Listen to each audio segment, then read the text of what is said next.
started. Welcome back to the From Somewhere podcast. This month we have been talking about our favorite films and the power of storytelling on our new short segment called Thoughts from Somewhere. To get you caught up on our guests today, filmmaker and photographer Eva Glasbeek and actor and voiceover artist Elliott Rogers have been so kind to share some of their time with us today. So please join me in welcoming them. How are you guys doing? How is everything? I'm good. Yeah, we're good, thanks. Chilling, man, chilling. From what corner of the world are you guys talking to us from? London. Yeah, London. London, nice. And I am originally from Amsterdam, but I'm here now visiting my boyfriend for 2 weeks. Nice. I have yet to go to London, but I think I've stopped on the way to Iran one time, but that doesn't really count. Airport. Definitely got to come out there. When I come out there, Elliott, I'm looking forward to exploring with you, bro. Love my bro. Love that. So tell us a little bit about yourself. I was on the website yesterday. I thought it was really, really cool. All the stuff that you've done, all the brands that you work with, all the big companies that you work with.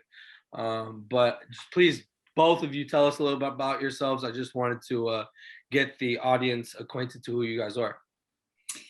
Well, my name is Eva. I am from Amsterdam and I've been a freelance filmmaker for about 2 years now, like full time. I've always made videos since I was younger, but since 2 years I've made it my profession. I think I can say that. Yeah. Yeah, I don't know. I'm still learning a lot. I'm still figuring out what direction I really want to go. But along the way, I've been able to work with really cool brands, and I've been able to travel quite a bit, which has always been a goal of mine. So yeah, I'm pretty happy. That happiness is key to everything. I think that I always tell William and all my closer friends, I always ask them on a yearly basis, annually, I say, hey, are you guys happy? It's one of the most important things I think in life is happiness. And I mean, through your job, you're able to travel. That's one of the things that you just said, that you always one of your goals. Yeah. I think that's beautiful. Yeah. And what about you, Elliott? My name's Elliott. I have been acting professionally now for about 6 years. So I went and did a degree in acting when I was just turned 18. Studied for 2 years in an intensive course, and ever since I've been plugging away, really, man. With acting, I've been really lucky to do some awesome jobs. One of those, I worked for the BBC, playing a guest lead in one of their ongoing dramas on telly, which was sick. I done an improv commercial with Mariah Carey, playing a kind of sassy LA assistant. Yeah, that's dope. Yeah, man, it was sick. And it was only really, I think it was about 1.5 years ago now. I got picked up by a voiceover agency in London, and they've allowed me to have some awesome opportunities, man. I was the voice of Gillette UK for I think it was last year, wasn't it? Yeah. Worked for Axe, Link Spray, and just done a little voiceover for. Oh, you must smell good then, huh? Oh, yeah, man, I get the hookups. Little packages, bro. Yeah, man. I think same with AIF. Like, one of my goals was, I've always loved the idea of making money and achieving things I want to achieve from my own tools as a person, and also traveling with work as well. I guess it's great that we get to do that, but more time, when you're in Spain for a week, or Thailand or Paris, you're more than likely going, I suppose, to and from set, so you don't really get to see the country, but you're there and you get to soak it up, which is sick, Yeah, no, definitely. I mean, I think that's a huge blessing. I'm a firm believer that if you're following your passion, the money's gonna come, all that's gonna come. But what's more important than the money is the experience and the journey. Like, I mean, is that how you guys met? Is this how you met through both your industries? I mean, or? It was essentially through work. Yeah, well, it was more like why we connected, I think, instantly, because we met through Instagram. fucking millennials. But I think just because like I could see obviously on his page that he was an actor and that he did all these things and he knew a lot about film and like the industry and stuff like that. So then obviously you have something to talk about straight away because you kind of both know your parts about it. I mean, I'm on the completely like opposite of what he's doing, but then you still know what it's like to be on set or how those hours work or what it means or whatever. So I think that is what connected us in the beginning and still does. I mean, we love to talk 100%. about it and think about next moves or like how and just working together creatively. Yeah. Yeah. I mean, what's better than that? It's like a power couple right there. yeah. Jay-Z and Beyonce, you know what I'm saying? Hell yeah. No, I mean, I think that's really cool. As far as filmmaking and photography and what you do, Eva, that's the correct pronunciation of your name, right? Yeah. Okay. Yeah. With that being said, what do you think got you in it, and what do you think the future holds for you in the industry that you're in? Do you have your own, like is this your Eva Glasbeek.com, right? That's your website. Okay. Yeah. So you're your own brand. Yeah, I think so.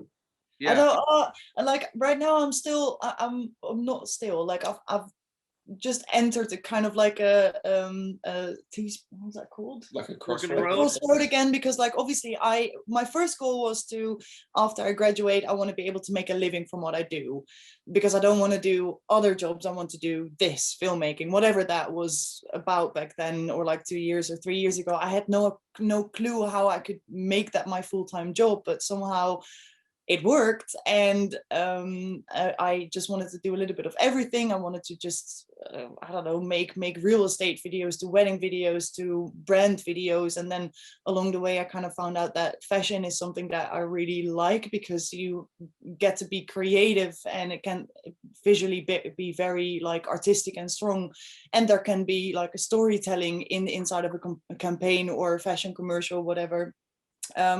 But I do feel that right now I want to try and challenge myself more on storytelling, because I've been focusing on like the visual aspect of it the most of the time, like what it looks like and what works for like selling and for online users. Sure. And stuff like that. So I just want to see if I can go more into the storytelling, or more, I don't know, more context. No, more. Yeah, context based. Yeah, I think so. Yeah. So So I've I mean, recently, for example, I was looking at the stuff that you're doing, and the companies and the brands that you worked with, and a lot of the times, I'm not gonna say a lot of these brands don't have a story, but some of them they're just trying to sell. yeah, They have a dope 100%. product, they have a sick product, and Yeah.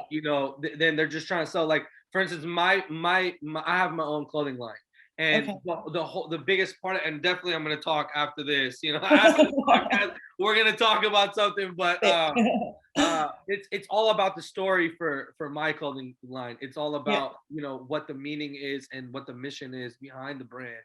Yeah. So I think it's dope. I heard you say you wanted to challenge yourself and get into something that you haven't really, because a lot of people get complacent. A lot of people get, content with what they're doing. You're working with these big brands. I mean, that's making it. Not me. Sometimes I wish that was the case. Sometimes I wish I could just sit back and think like, oh, well, nailed that. Sick. Yeah. That's where I'm going to stick. It's always on to the next one. And I think that's part of the kind of, we call it like the freelance creative curse, because when you're working on that job, you are thinking about when the next one's coming. That's just how it is. Yeah. You're just in that. If you can achieve like something this big or so cool, then the next one has to be bigger or cooler, or it has to be more or whatever. So that is, I mean, it's a huge drive for us both, I think, to be active and creative with it. But then also it sometimes is like mentally it's like a struggle sometimes, because you always feel like, oh, I could have done better, or like next time has to be bigger, and if it doesn't come, then it's like, oh, I need to be bigger, or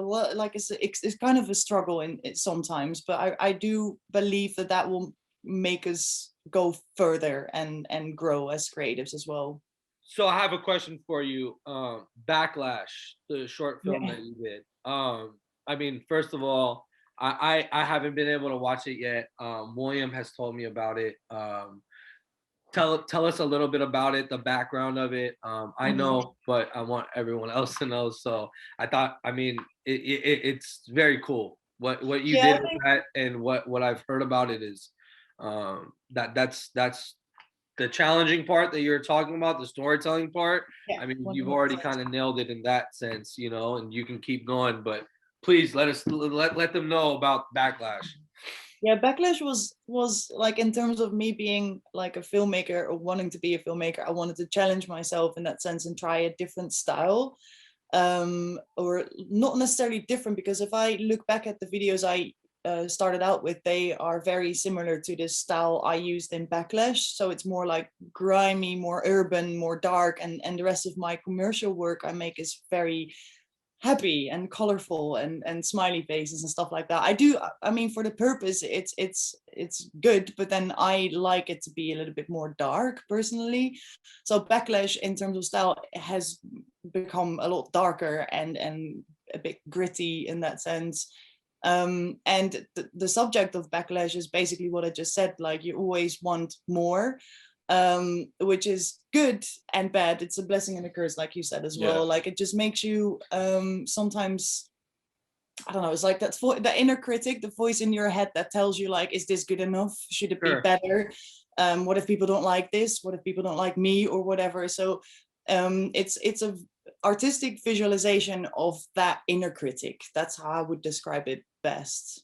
And this man is the voice and, well, I would say like main actor in it as well. That was the first time we got to work together, and it was really cool. Wow, really cool. Yeah. What have you seen? What has the feedback been, the reviews been on the film, on the short film? Well, it's not out yet. We're still pending like within film festivals and stuff. It has a few nominations, and there's a big platform that wants to premiere it, but then there's all these like legal things that if you share it on one place, it can't be participate in this competition anymore, whatever. So we're just holding on to it for now. But the people around me that I showed it to all have kind of like they don't necessarily immediately know what to say reaction, which I really like. I mean, I rather have you like a bit confused or think, or like a bit like, what did I just watch, than just like, oh yeah, that's this and this and this and this. So yeah, you don't want that sugar-coated yes man answer right away. Yeah, that's when you know it's not really well thought out. And obviously if someone, I mean, the best films leave you questioning so many things about what you do. I think like, you know, internally, not even about the film itself, just in general about what am I doing? What are we doing? Who am I? Who am I? Yeah, I mean, well, those are the best. Those are the best type of films and filmmakers. I think have you asking these questions to yourself. So I mean, I showed it to a director friend of mine the other day on set, and I showed it to him, and he didn't really say anything after. He just looked a bit haunted and walked off. And he came back to me about 10 minutes after. He was like, "Brother, I'm still thinking about that film, you know." I can't get it out. It was such a cool reaction. It's so much better than someone being like, "Oh yeah, that was sick, man." Yeah, 100%. You want people to get that self-reflection. And I think, you know, on the topic of what the film is about, you know, self-reflecting or the inner critic, self-saboteur, if it's enabling those thoughts after, then in my opinion you're winning, you know. You've done the deed. The job, the job has gotten well. You know, with that being said, is it in the industry that you're in, you know, is it a lot of it like to get into these film festivals, like you were saying, all these legal things that you have to deal with, and you know, if I show it here, then I can't show it there, and this, that, and the fourth. Is there a lot of politics that go into the industry that you're in? And when I say politics, I'm saying, you know, you have to be nice to this person, or this person's not gonna like you, and so on and so forth. Or is it more so your work just speaks for itself? Oh, that really depends. I mean, for you, I think it's really important, because obviously you are bringing a character to set, or you are bringing, like, you're on set for multiple days or whatever. So I think who you know, and casting directors and production and stuff like that, that is really important for you. But for me, like, I haven't really dealt with that much yet, because I am a one-man show in that sense. Like, all the videos I make are like directed, so make that funny, sorry, that directed. No, it depends on like the job. I mean, there's many jobs where I get like an idea in a script from someone else and they kind of direct that, and then I direct my bit in that, my shots and my short scenes. But then I don't know, if for me, I haven't really dealt with that yet, but I can imagine that once you become bigger or do bigger things or bigger sets, or you're part of a bigger machine, like you're not a cameo, but you're like just the gaffer or like the focus puller or whatever, then you have to be liked by the crew, but you have to be nice to work with. I reiterate that ultimately I think the aim of the game is just to be nice to work with, it depends. You look at these A-lister actors, and we hear stories about these big celebrities not being nice to work with on set. That is probably because of their stature and things they can get away with, but I think when you're working your way up through the ranks, it's almost more important to be nice to work with and almost not as good as your craft. That needs to outweigh the craft in a sense, because you could be a great actor, but if you're a pain on set, or if you're not easy to work with, no one's going to work with you. I mean, I think that goes with anything. When you're, why not be a great actor and be a great person? You know what I mean? That's a win-win. But it's like, I think a lot of people forget where they come from, and how long it took to get where they're at. Which leads me to my next question for you, Elliott.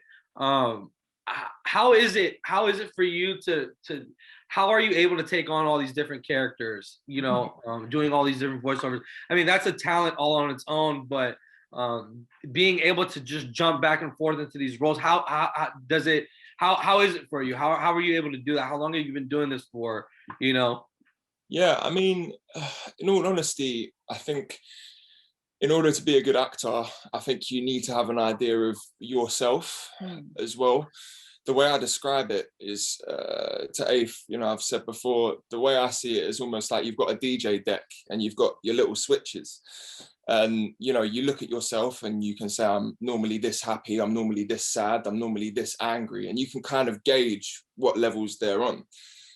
When you're making a character, you can choose to make that gauge a bit more or a bit less, and the only way you're going to be able to do that is kind of knowing your own qualities. But for me, I mean, yesterday is a good example with your taping. For one tape, you're being like a very British, high class person, and then for one tape, you're American. I don't know, like a bit of a scumbag, and then the tape you did today as well, you're very angry. Kind of London lads. Exactly. So it really, like, for me, is when I watch that, it's incredible to watch, because in none of these I see my boyfriend. It's always someone else. Who is he? Incredible, because he can switch that on and off. But it does. Which I think what you just said, Elliott, is important. That you have to know yourself in order to do that. 100%, because it's like, I think the best actors, they're able to get into their role and really like embody that role, but are able to also step out of that, afterwards. You know what I mean? Just talking about this at the dinner table. It has to be, for me, it's an obsession. Acting and character work is an obsession, but it has to be healthy. And you need to know where your limits are and where your lines are, and to leave that at the door or leave it at set, or vice versa, But I think as well, in terms of how I build characters, I'm obsessive in how I research. I won't just say, oh, this guy's from America. I have like a character questionnaire that I've made, and for each character I will put in full name, home address, family, their hobbies, what they think about themselves, just everything. What they like eating. Literally, because it just builds that world. And I think you get to know that character by doing that research, sitting down. But something I like to do when I build characters is something I call character moments. And that could be a lot lock my door, half an hour in my room. I usually create a playlist for the characters I make, whether it be for an audition or a part. Stick that music on and do a character moment. So if that character's an architect, I will sit there and draw architect pages and stuff like that. Because it just helps me get to that place, you know. Sure, it just helps you become who you're trying to portray at that point. Yeah, 100%. yeah. And I think you know, that really conveys into theatre work. You know, with theatre, it's live, anything can go wrong, and that's why I love it. Yeah. And I think that's where you find some of the best actors. And I'm not poo-pooing screen actors, because it is a completely different form of art. But if something goes wrong on stage and you stutter and you mess up, then to me, you don't know your character, because you should be living that life in every moment, you know. Interesting. So for me, it's extensive research and just imagination and making bold choices and trusting yourself, I think. With that being said, you guys are both in this industry, and I think it's always, you know, when I'm talking, you know, we had someone on last time about marketing, and you know, one of the questions was marketing and advertising. One of the questions was, what's your favorite ad? What's your favorite marketing campaign? So I'm gonna ask you guys, what is your favorite film? What is both each? I want to know. Not necessarily something that you've been a part of, maybe something that, you know, just something that inspired you, something that, you know, you watch every time and you're like, yep, this is a fucking great film, you know. Like for me, it's A Bronx Tale. I don't know if you guys have ever seen that movie. Yeah. It's really my favorite movie in the world. It's taught me so many things. I mean, there's so many life lessons in that movie. But I'm the type that I like to watch a movie and leave something, you know, when I'm done with the movie, it always leaves me with something. So that's what I gauge my favorites off of. It's either that or Gladiator. I don't know yet.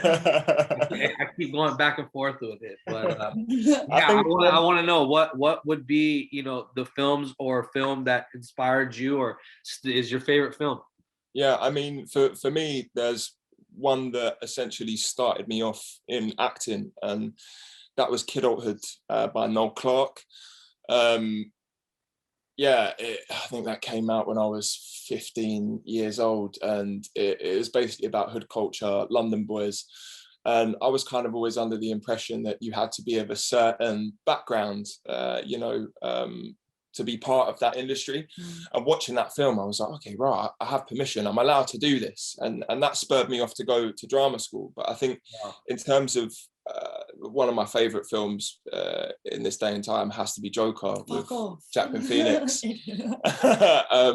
Just the way it's shot filmically as well. And I actually wrote a short film that I'm shooting and directing at the end of this month, and it's caused a huge amount of visual inspiration. And I just thought it was an incredible case study. You know, the one thing I loved about it was I ended that film not feeling like I've watched a DC, you know, or a superhero-esque piece. It was just a case study of a guy. And why he was why he became, it's the backstory, because I mean, behind every great villain or villain in general, you have that backstory, and you kind of, I mean, when I watched that movie, I was like, wow, like, do I like Batman anymore, or do I like and you're like, what the fuck? Like, I feel bad. I feel for this guy, empathize for this guy, you know, and I relate to this guy in so many ways. I think anybody could relate to this guy, you know.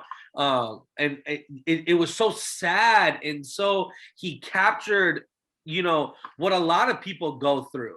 You know what I mean? In that battle that a lot of people go through. So it's like you're watching that film and you're like, well, fuck, I can you see can relate, you can relate to Am I the Joker? Yeah, you can relate to that. You know, it's not like he could have fallen in a giant tub of acid. Do you know what I mean? And now he's bad. But there was a naturalistic course of events that created that, and you know, that can be to anyone in any extent. You could compare him to Ted Bundy back in the day. You know, what took him to that place. You know, he didn't fall in a tub of acid. So I think for me, yeah, that's one of my favorite films going at the moment. 100%. I went back and watched it twice, just to watch it from an acting perspective and also a filmmaking perspective. Sure.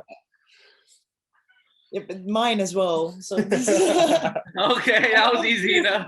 There's more. There's It more. was also the first films. film we watched together, wasn't it? It was romantic. Cute.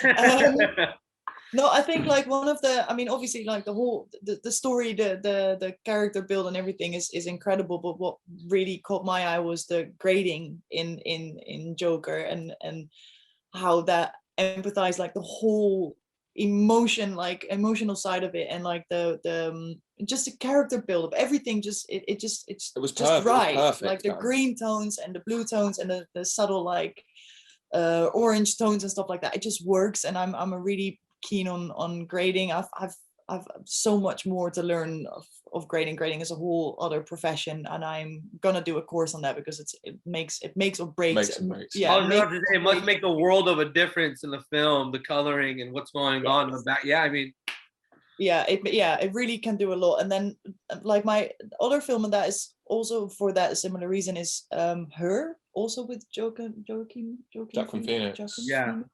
And also because the grading there is such a huge part of like the overall aesthetic. It's like with orange reddish tones, which really I don't know, they speak to me. It speaks to me more in color, I think, and that's how films stick with me most. I don't know why I haven't done a course yet. Particularly in those films as well, it is unnatural lighting, but shown in a naturalistic way, and it just sits perfectly, I think.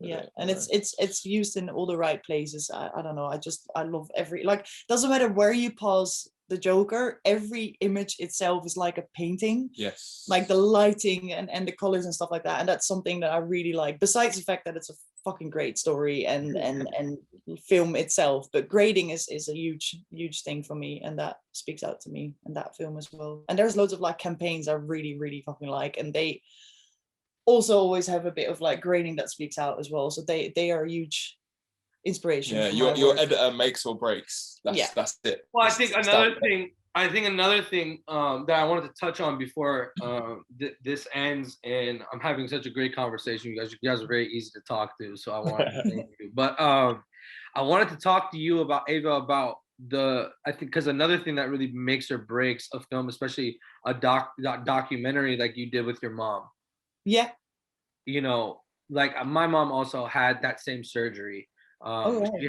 She had they found, you know, some type of cancer in her breast, and they took it out. It wasn't the whole thing, but you know, nonetheless, I can relate and understand you know, what that is. But you know, it's that other side that you captured in that film that that it's that shock value. Did you you know, and I think that right there, it's like, holy shit, well, we're saving lives. But on the other end, you know what I mean? It's like a double-edged sword, but it's so important what you did with that. And I really want to say that because it's like not only from someone that I've had that experience with my own mother, but it's like, wow, you didn't even fucking think of the other end. You know what I mean? Which is, I mean, you know what? People like you, I have to say, are the reasons why, you know, you still believe in humanity, and you think that you know, hey, you still have faith, you still have hope. You know what I mean? You're shedding light and you're spreading awareness with the platform that you have, which I think is beautiful. And I had to say that. And I need to use I need to give my mom huge credits for that though, because it's mainly her idea and her concept. I am the one who documented it, but I just need to do that because it's for sure. I love that. Yeah, you're giving her flowers. No, I love that. Yeah. But thank you. Yeah, that was a very special piece to me as well. So thank 100%. You. Yeah. Sure. I touch on that a little bit more if you can. On that film. Well, I mean, my mom, her life goal has been to kind of shed a light on the plastic waste and how we treat the world, really. And she has done loads of big sculptures that involve plastic waste, and like just the idea of making something that looks impressive or cool or pretty, but then when you look closer, you know what it means. And it's most of the time it's just like an incredible amount of waste that she found on the beach, or a waste that she collected in the neighborhood I grew up in. So that's her way of like using art to tell a story or to like get across a point. And obviously when she had breast cancer and a lot of other stuff happened in that period of time, and she has been kind of like out of the being an artist for 3 years. So she could literally not wait to get back to work and do something. So she saw her own having cancer and her own surgery as an opportunity to make an art piece, which is incredible. And I still don't know how she does it, but she's a very, very strong woman. And how we made that video, like she basically just came up to me with an idea before she got the surgery, like, hey, so I think there might be like something interesting, because obviously she spent a lot of time in hospital during that time, and she saw how much waste there was. Like she keeps talking about like that one scissor that was used for one cut and thrown away, and she couldn't get rid of that in her head. And she was like, I almost feel guilty for going in here and get my surgery done because of the fucking waste I leave. So she thought, okay, I'm going to use my own personal story and experience to shed light on that. And she rang me right after the surgery. She was still high as fuck. And she said, Eve, there's six containers or 6 huge bags full of waste in my room right now. She told me that. I was like, Mom, shut up. Just, get better. All of that is all of yeah, that. you're thinking about what a selfless person, honestly. What a selfless person. Yeah. So that's why I need to give her credits, because that's all her idea. And then that day we shot it, she kind of like, how you see it in the video is her laying out like all the little bits and bobs. That's how I first saw it as well. So I had no idea what it was going to be yet. So I was just there to kind of document what she was doing. She was talking about it, but I had no picture in my head of like how big it was going to be or how colorful it was going to be or what it was going to look like anyway. And then you just like how I wanted the video to be was just you start up close and you see like a morphine pump or like scissors or like loads of gloves and stuff like that. So you kind of see the material, like what is it? And then you slowly move out and then move away from the piece, and then you start seeing how much it is, especially compared to her as a woman in the middle of it all. And then just the very triggering question, like, is this worth it? Like, am I worth this amount of waste? Because that is the amount of waste per person for one surgery, and that is incredible in not a nice way. So yeah, I don't know. It was just a really special piece to work on with her. It took us 6 hours to make that, I think. And only after, like, when I started editing, I think it hit me, because during that day it was just, we're making something beautiful. The zone in that day. Yeah, you're not thinking about the actual impact it's gonna have on you personally, or so it's like, and I think that's the part. And I'm not a filmmaker, but I think when I like, just even with my clothes, when we're in the mix of making and designing and stuff, and then it's the part where when you step back out of it and you're like, wow, and it hits you. You're thinking, well, this is about to hit a lot of other people too then. You know what I mean? That was exactly what happened. Like, we had no idea what, she just wanted to get it off her chest, really. She just wanted to do it. And after like getting the camera up there and kind of seeing what it looked like, we're like, fuck, that looks beautiful. And also very intriguing. Much. And then when I started editing it, and like, obviously, like you apply the music to it and you kind of like put everything together. And it was a very short edit. I mean, it's a short video, but then it just hit and in all the right places. And I just thought like, oh, this could become big. And it did. Like, it got picked up by basically all the news platforms in the Netherlands, but it's always also taken on by Johnson & Johnson in America. So they took the video on and they used that before congresses, like to kind of give a little bit of information, also like be aware of this. So they've been using this as like it's like almost an awareness campaign. Awareness, yeah. And we huge platform too. Yeah. I think it's the first video that I ever saw going viral. That was from. I mean, it did go viral. It did. I mean, at first she wasn't even thinking about posting it, dude. No, and you know what the crazy thing is? I think the thing that it shouldn't be so crazy and shouldn't be so shocking to me, but it's always the sad and like sad reality things that like Seaspiracy, for instance. I don't know if you guys have seen that on Netflix, Yeah. but it's just like watching films like that or docu-films like that, and you're like, well, why the fuck did it take? Why am I taking this so seriously? You know what I mean? And like, this is blowing up, but it had to take this. Yeah, to know do what I realize. mean? Yeah, exactly. I know, exactly. yeah. Exactly. But I think I'm gonna end this like this. First of all, thank you again for both of you guys for joining. You guys are two beautiful people. I really appreciate you guys. You guys are movers and shakers in your corner of the world. I truly believe that, and that's who I want on this podcast. That's what the aim is, to spread awareness as well, to talk to other, humanitarians, just not people. You know what I mean? There's a lot of people on this earth, but there aren't a lot of people that are trying to make waves in the right direction. Right. And I think that you guys are both doing that. I wish you guys the best of luck. When I come out to Europe, I'm definitely gonna holla at you guys. And I think we can honestly get some work done too, on a different spectrum and different angle. But I thank you guys. I appreciate you guys. If you guys want to let the audience know your website, your Instagrams, where we can find you, let them know before we get off this thing. Okay, so my Instagram. I recently made one for mainly dedicated for work. So that's going to be by Eva AA Luna. And then my personal one is Eva AA Luna. And my website is Eva Glasbeek. Eva Glasbeek. How you want to say Eva Glasbeek. Eva Glasbeek.com. Okay. You can find all of my stuff on Instagram. My handle is Erzact. That's ERZACT. Yeah. And that's all. That's nice. Love, peace and love. I appreciate you guys. And definitely looking forward to speaking with you again. Who knows, maybe in a year or two's time, we'll see what big films that you guys are doing and what big roles you're acting in. And I'm looking forward to speaking with you guys again. Love it, bro. You too. Thanks for having us. Thanks for having us, man. Bye. Definitely. Anytime. All right. Bye.